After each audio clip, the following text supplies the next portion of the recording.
Start with your experience with Girls Aloud, because in the early days, you had to do all the whole tanning thing as well to look the same colour as the others. Is that right?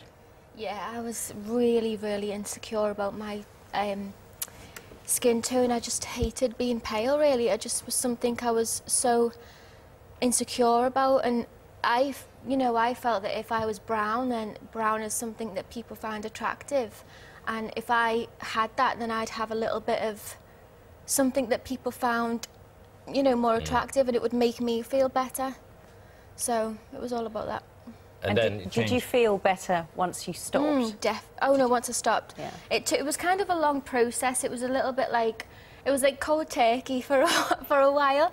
It was like, a lot of self-convincing, and I'm very lucky to be in our team. We're surrounded with very strong women and a lot of good influence, and so it took me a little while to kind of get used to it, but I'm so happy I'm on the other side of the fence now. Well, Nick, I mean, what the film demonstrates and confirms suspicions we already had, that for young women in particular, tanning can be a really hazardous obsession. No, you're absolutely right, and in fact everybody thinks that, or a lot of people think that if you've got a tan bronze skin, it's a sign of health and vitality.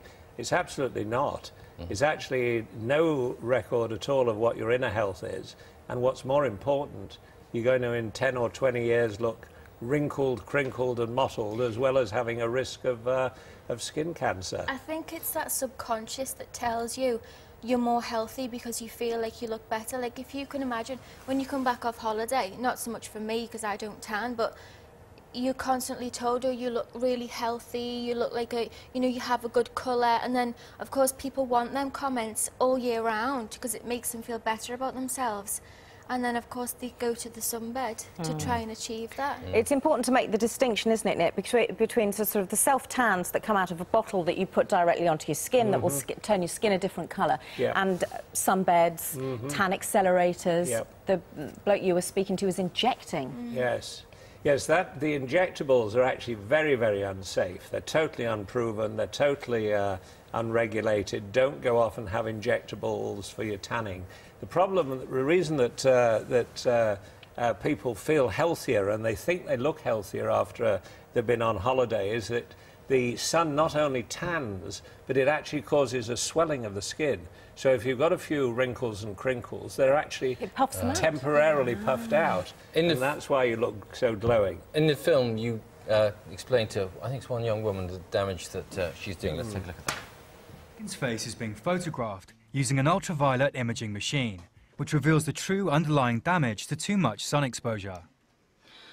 Right, all of this is sun damage. Let's see the other side. See here, and this is even more, okay?